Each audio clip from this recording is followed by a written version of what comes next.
This is High on Life. We're here on Xbox Series X. Be sure to like the video. Subscribing is great as well. So what are we getting here on the Series X? It's a 4K resolution, 60 FPS. There is console keyboard and mouse support. And there is VRR support, which is variable refresh rate. So, I have noticed that there are performance issues that sort of plagued my experience the whole way through. I have been told that an update for day 1 will be available, so hopefully you won't have to experience that. I was sitting there kind of wondering, because I was talking with one of my pals that is also working on this game, and he's like, oh, my stuff was fine, and I'm sitting here being like, I don't know, doesn't quite feel right. And yeah, no, I definitely got a note where they're like, we are working on performance, so I hope that's the case when you go to play it. That being said, wasn't that bad, wasn't that detrimental to what I was doing. So what exactly is High on Life? Well, this is a quirky, weird shooter that is a comedy. It's from the co-creator of Rick and Morty and Solar Opposites. It's High on Life. So you are a, I guess, fresh out of high school kid, not knowing what you're doing. You get to kind of pick your identity to a little degree, and then you head out there into the big world to go and collect bounties, and basically your whole race gets, the race of humanity gets enslaved, and you have to kind of deal with it. So, yeah, it's a quirky thing where you get guns that talk to you, that say things to you, and you go around blasting stuff. It's a journey for you and your sister, as she also is part of the narrative doing weird things, and it's a very adult in nature game. Like, it literally starts with your sister doing coke right off the bat. I was like, what is this? So, yeah, it's kind of funny. There are some parts of it that like are a little like annoying comedy-wise, but, you know, it actually tries to tell a full story, and it actually provides quite a few hours of gameplay across a few different areas. Now, with that, I did feel that they could have used some more locations. As you progress in the game, you'll notice you go to the same sort of spaces over and over again, and it's kind of like, oh, okay. It just feels like they reuse a lot of, the experience and the locales. They do try to mix it up where it's like, hey, you go this way, you end up kind of going to a new path and discovering something a little bit different. At the same time, I was kind of sitting there being like, I've been through these areas, I've seen this planet spot. That being said, again, you do get to visit some pretty cool spaces and some pretty cool places, and you get to see some rad things. And it's pretty well detailed, and visually it's quite impressive, and it sounds nice. And it's neat because your character and your story is delivered through your guns kind of talking to you, saying really, really dumb things. Again, it's a mature sort of experience. But yeah, that's basically the gist of it, is that you are just kind of running across these weird scenarios, blasting things, shooting stuff. We're post-game right now, so you do get to like continue, and then you can go off into the world and kind of do some weird things if you'd like. So that's kind of the point where we're at, gameplay-wise, in case you're wondering. But it shouldn't really spoil anything, because they literally make a joke where it's like, it takes time for news to come across the galaxy, so you're probably going to be seeing, everyone's probably going to be acting like they were before. Doo-doo-doo-doo. We pay for the rights to discover the movie theater. I'm kind of curious if there's like these special like warp discs you can have, and they like do stuff. Is this it? And you can like warp things in.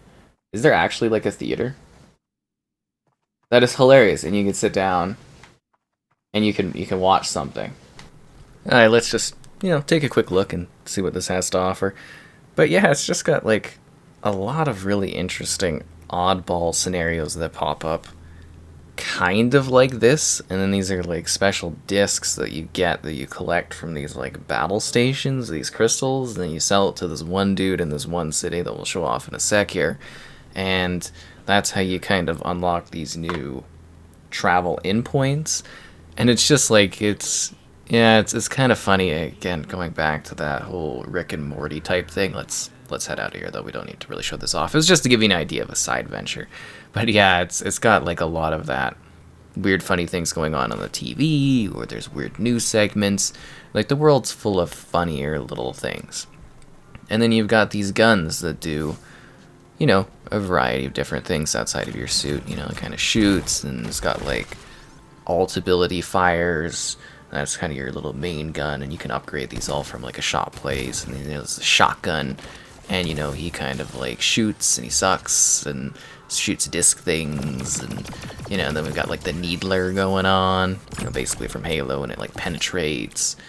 You know, we've also got like this thing that shoots little things, and it does like mind control shots too, but yeah, it shoots like little minion type things, where again, if you've seen Rick and Morty, you kind of might have an idea of what those sort of are similar to. But yeah, it's just kind of a weird sort of adventure. The post-game stuff, a little weird though, because you don't really get a whole lot of indication on like the end portal type places, and they seem like they switch a bit as you play through the games, or through the different areas of the game, and how the game continues to progress and like do new things and whatnot. But yeah, it's just got some neat spaces. The whole spaceport area where you're regularly at, where you buy upgrades and visit stuff, is kind of like a really cool hub world with a nice sci-fi style. And there's like weird moments where you get like quirky things with your suit, where it's like your suit's in detective mode, or your suit is, you know, filled with ads, and you got to deal with that, and you got to go pay to get some upgrade off of it or something, or there's a trial mode, and you know, the suit's got like a stupid investigation thing on top of the detective stuff, and yeah, it's just all kind of weird, messed up universe type building that keeps on surprising and doing weird stuff with the gameplay and whatnot. But yeah, it's kind of interesting. You know, it's kind of got a different direction to it. It's actually got some nice depth to the visuals and the style of the world, and your suit really does evolve as you continue to play through it. And you can constantly get access to differing things, which is kind of neat if you're into that sort of upgrading feeling. So the story's got all these different interesting dynamics to it, and combative scenarios, and there's like environmental type things. Oh, usually you could blow this up, and then yeah, the might things come out and they start like attacking stuff. Oh, they just killed themselves. Never mind. But, yeah, it's always full of, like, little surprises, and it's probably looking a little bit more bare bones, again, just because it's, like, the end game right now. Like, usually, when you first go through this area, there's all these, like, enemies you have to shoot in different scenarios, and you gotta blast them. It kind of really reminds me of, you know, this one really kind of quirky game I played, and, the name I'm trying to... Something adventure thing. Oh man, it was yeah.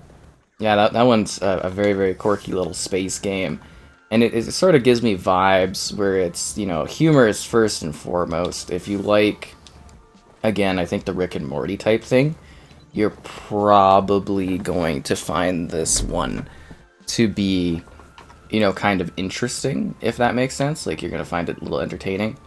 Did I die, or what's going on? What? I didn't even, like, fall off the ledge or anything. Huh. And it's not too difficult. Like, the boss fights are a big part of it, if that makes sense. Like, you're gonna be kind of doing, like, these big boss fights, and you're gonna be blasting things and trying to, survive all of the trials. You know, my mind says Insanely Twisted Shadow Planet, but that game is like a... Oh, Journey to the Savage Planet was the game I was trying to think of.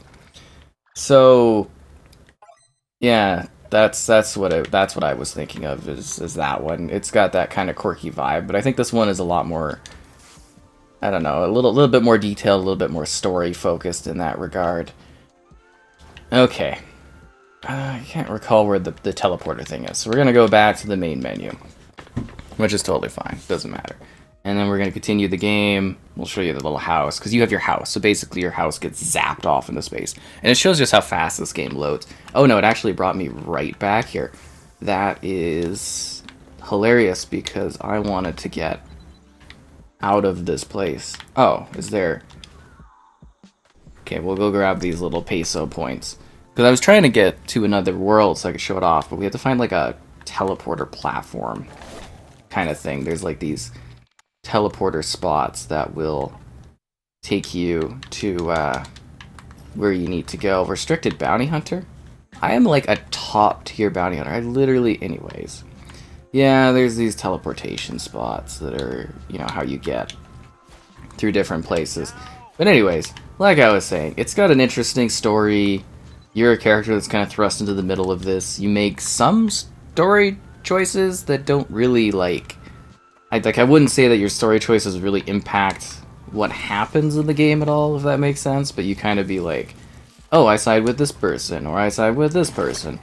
There's lots of really quirky, weird things that happen, too, in regards to how people kind of die in very weird, tragic ways. The different combative scenarios are set up to provide some different levels of challenge as you continue to gather more of these quirky guns to blast or smash or shoot things. There's always something weird going on, and there's always something different for you to be doing as you're going through the story. But like I said, they definitely do have some repetitive elements to them, just in regards to the different environments. I think if they would have had one or two more kind of like different areas or planets, that would have been nice. Like in the main hub world, you basically travel through this like spot, this sewer spot, multiple times, and it's just like a little, oh, you know, like been there, done that, why do we keep having to come back here kind of thing. And to me that was kind of a little exhausting, because I was wanting, you know, just a little bit of a different scenario, different like locale, a different little bit of a place to visit. Because the sci-fi worlds they set up are really nice. They've got like, this is usually where the king is. The king is not here, which is like throwing me off. Like they've got these like really cool sci-fi future lands that you get to go in. Like I said, the main market that your character visits is particularly interesting because you know, it's basically like this, you know, place of the future, but then you go like the slums, and then it's like you go to the slums, and then you go back to the slums, and you go back to the slums again. And it's like, how many times, you know, do you expect me to go through the same area before I'm kind of like, okay, I don't know if I love that as much. Still, again, I want to say, like, it's an enjoyable game. It's fun. It's got quirky, weird moments to it. Fun blasts, fun action. But I think some people might find it to be like a little, I don't know, a little less exciting in some areas, just because you're like, revisiting, retracking the spot. But at least the scenarios and stuff are somewhat different and unique as you go through them. I mean, this kind of aesthetic here is really carried throughout the game. And as I said, from a visual standpoint and stuff, I think they really nailed that whole weird sci-fi kind of thing to a really high degree. Because you do visit just some bizarre places, and you continuously get new tools too, to like basically traverse these spots, if that makes sense. Like you could use the discs to kind of stick into walls, and then you get like your jetpack, and then you've got these boots that allow you to stick to walls. And then you've got your boost, and then you can improve all that stuff with the additional crap that you buy along the way. But we can actually get all the way over there now, which is interesting. See, that's where you go and you do your replays, because now you've got the ability to, like, kind of maneuver to some different spots that you really couldn't have before. See, because we can, like, grasp along those walls. Okay, let's see if we could tackle this scenario. You got this really cool grappling hook. It's all Indiana Jones-like, as you would imagine. Yeah, but this isn't what I was talking about. Oh, that was not good. And the voice acting is also really well done in this one, too. I want to put that out there. Like, the different comedic voices and stuff for the different character guns is really quite entertaining. Like, I particularly loved having our little shotgun pal around. I don't know, you might be a little bit familiar with that voice if you can kind of hear it decently, if that makes sense. So, yeah, they've got lots to say. Lots of really genuinely messed up stuff to say. Like, straight up kind of bizarre, some of the the weird voice things.